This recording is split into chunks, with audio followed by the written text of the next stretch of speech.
Yung mga sir, bali ano, ito Toyota Corolla Big Body. Bali yung RPM gauge niya hindi gumana. Galing pa sila ng IMOS. Ayan. Testing natin mga sir.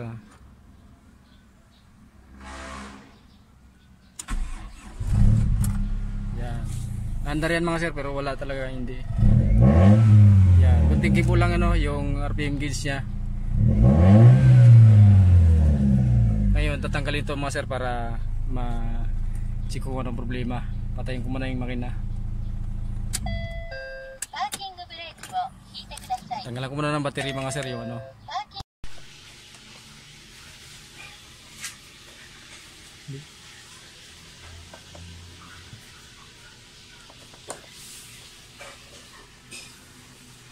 Mga sir, bali ito yung ano, yung panel gauge ng ano, Toyota Corolla Big Body. Galing silang IMOS. Bali hapon na sila nakarating ni sir kasi sobrang traffic.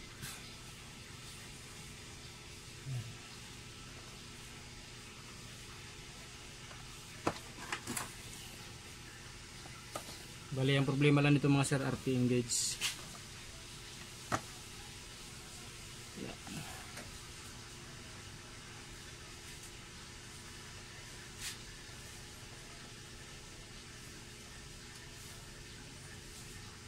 Nakibo lang siya ng kunti. Pag naka-idle wala talaga siyang ano, hindi siya naangat. Pag ni-rev lang siya naangat ng kunti. Nasa 200 lang yata ang iangat niya.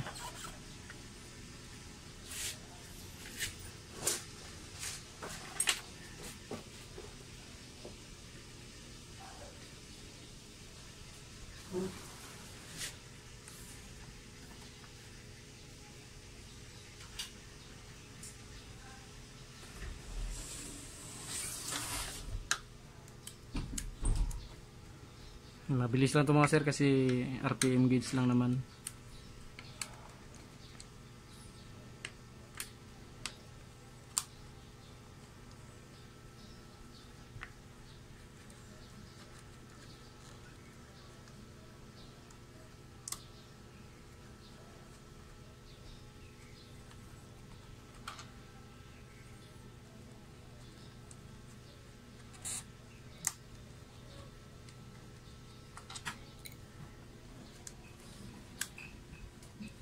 Yung speedometer nito mga sir, ayos, maganda yung response.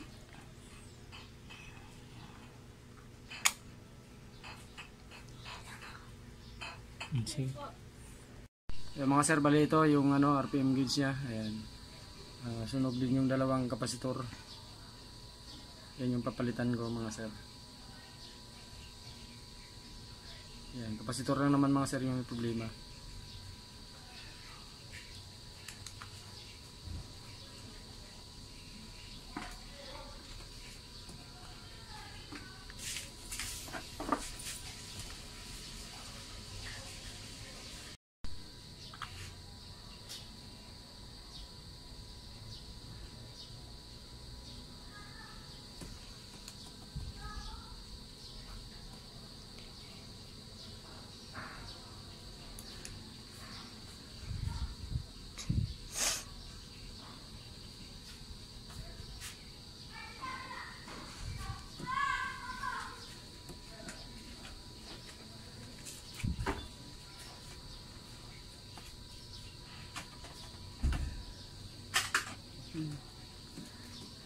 Putol-putol mo lang.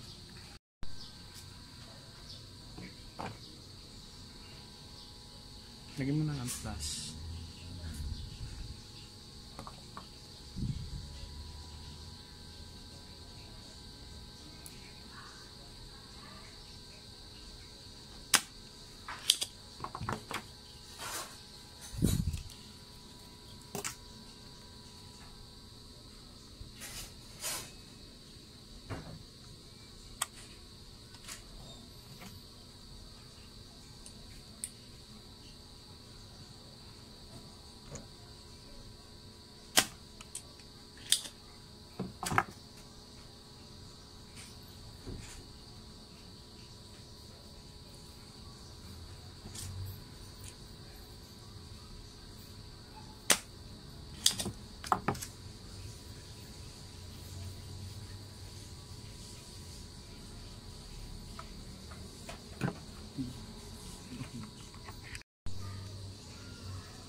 So mga sir, yung ano, yung kapasitor yan, sunog na sunog.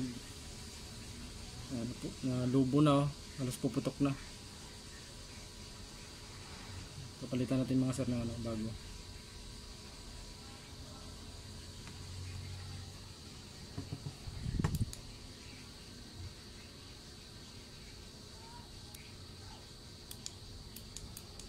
Inababasa mga sir yung ano, yung balyo. Hulaan ko na lang yung balyo.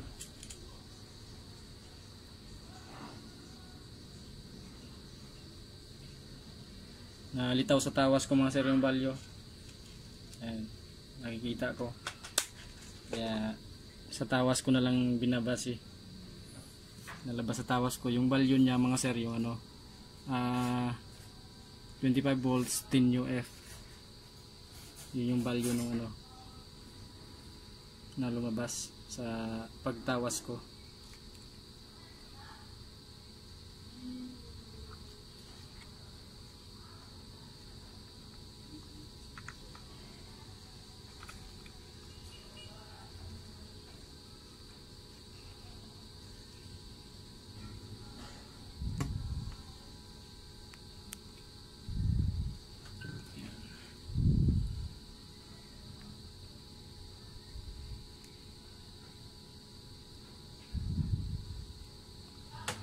Isa naman mga sir, palitan ko. Ito. Yung isang kapasitor mga sir to. Yan. 10 UF 25 volts.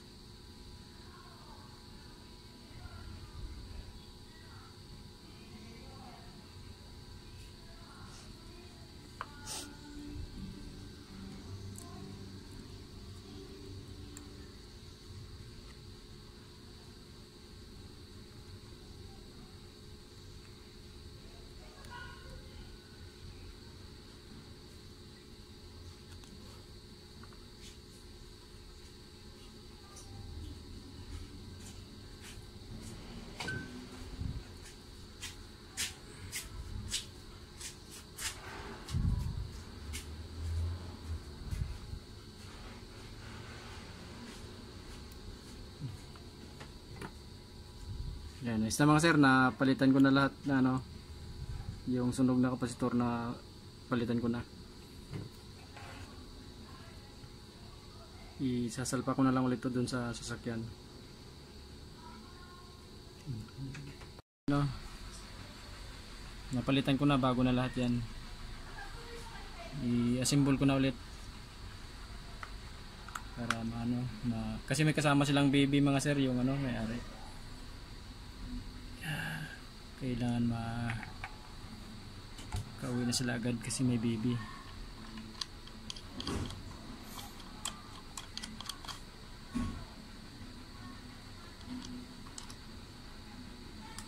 Hapon na kasi.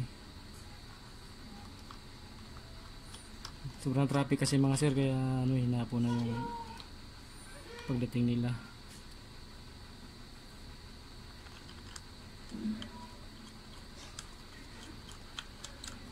Muna.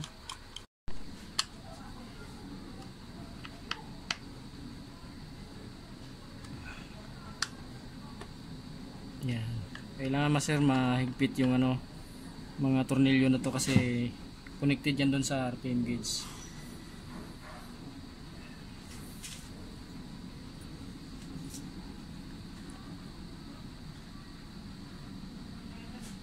Ang bili daw ni sir nito mga sir, itong gauge na to nasa 11K eh. Itong panel gauge lang eh. Mahilig daw si sir sa ano, sa mga old school eh, kaya nagustuhan niya talaga yung sasakyan niya.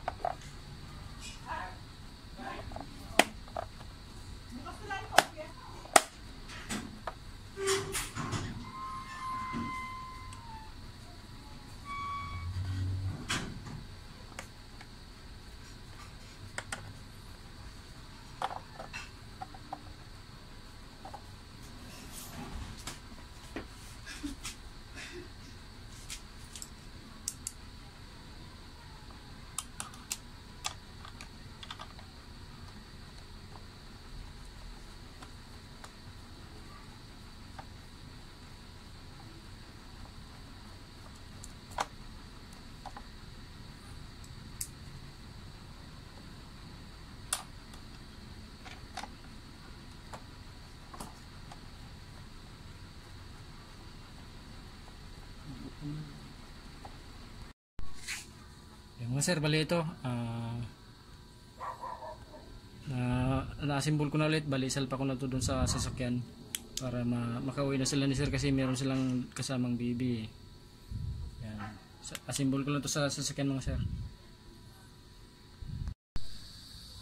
Yung mga sir, bali ito assemble ko na yung ano dito sa sasakyan sa kabigyan na kabigyan.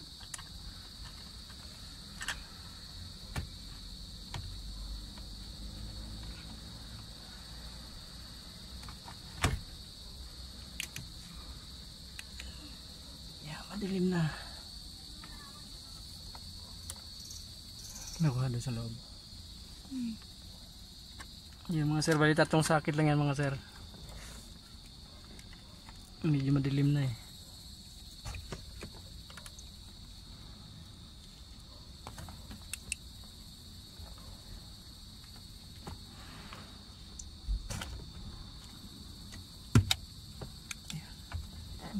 Yan.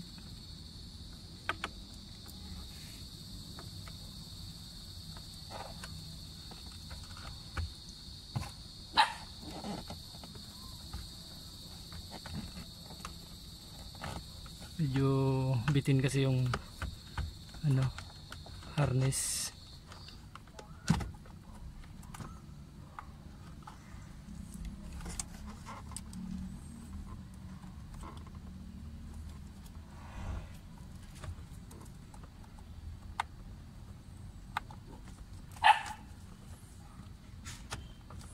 Kailangan dukutin mga sir. Yan. Isa na lang.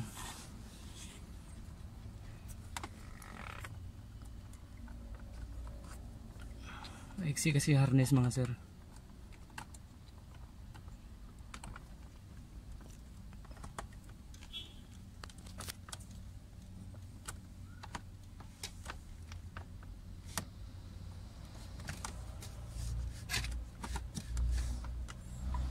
Yun. Yan. Yes na mga sir, naisalpak na yung mga sakit. I-testing ko na lang to. Umalis pa yung may-ari.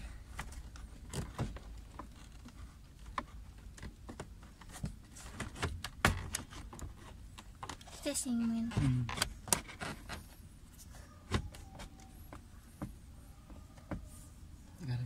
Tornilyo. Ito. Ito. Kasi plus light.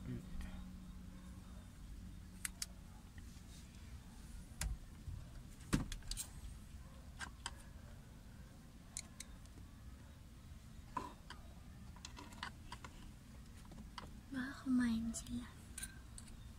Sa kanto. Natingin-tingin dun sa kanto.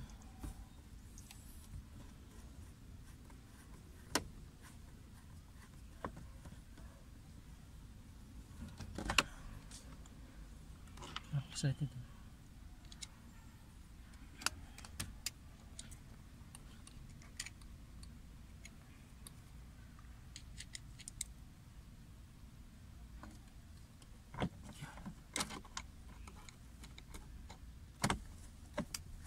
Yan, bali dalawa na lang tong ano mga sir, yung tornilyo dito sa likod kasi sabi ng may-ari baka nadali nung ano, nagpalinisan ng aircon na bali yung dito mga sir oh. Ito bali mga sir yung ano, tornilyuhan, tapos dito isa wala talagang tornilyo. Sabi ng may-ari nagpalinis na kasi silang aircon, pagtanggal ng dashboard baka nadali.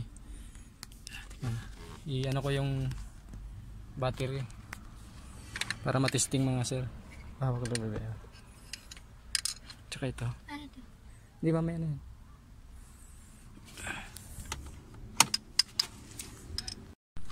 Okay, mga sir, bali ano, ibabalik na natin yung battery para ano, matesting na yung RPM gauge. Basta pag ano kayo mga sir, pag nag-DIY kayo sa sasakyan nyo, huwag nyo kalimutan magtanggal ng terminal ng battery. Negative para safe. Yan. Tingnan natin mga sir bago natin lagyan ng takip dito na masyal baka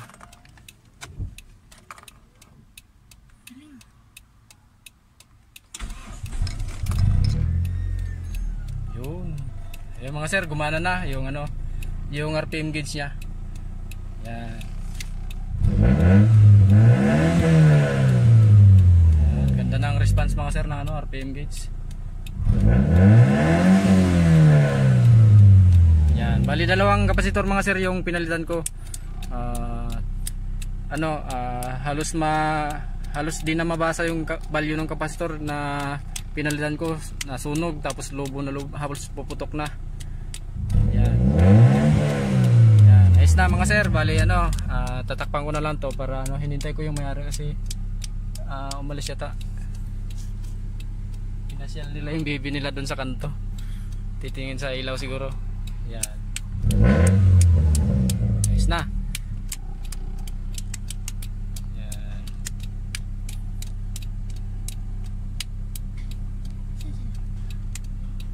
Yan. Ay na sila. Pati yung ano mga sir, yung ilaw limawanag na rin kasi pinatanggalan ng nakabalot dun sa sa backlight.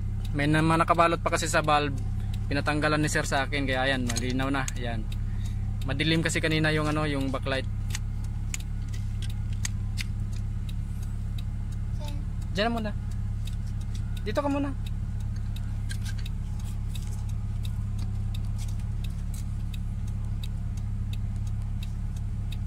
Yan. Ayos na mga sir yung ano. Yung hazard. Yan. Nailaw naman. Nailaw lahat ng bulb mga sir. Yan. Yan. Maliwanag na yung ano, dashboard. Yun lang mga sir. Maraming salamat.